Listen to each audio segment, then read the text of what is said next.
How does your faith influence your view of politics?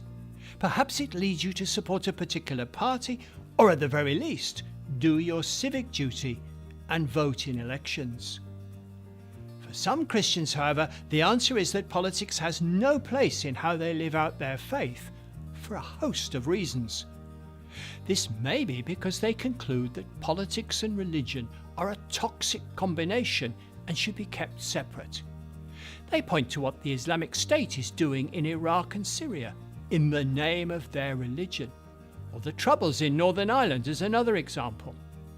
But Christians who opt out of politics leave the major direction of our country to people who may be ignorant of and indifferent to biblical Christian values.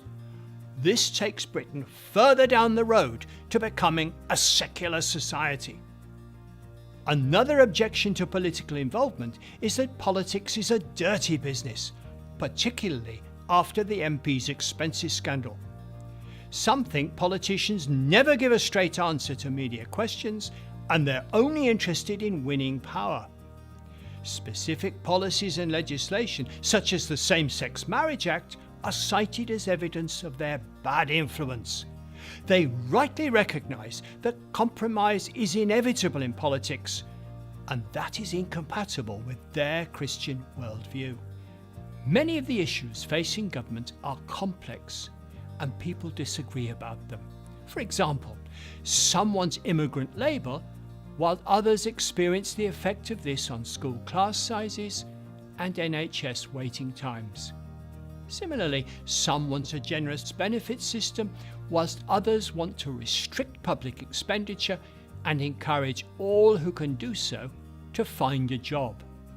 Dictators impose their will, Democrats compromise.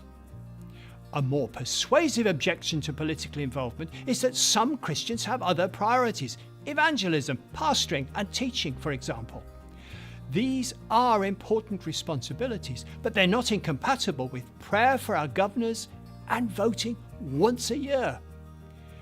This prayer should include how we vote, so that God's will is more likely to be done here as it is in heaven.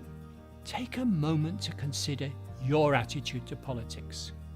Perhaps there's something that's challenged you in this video. What could you do to be more engaged in the political process?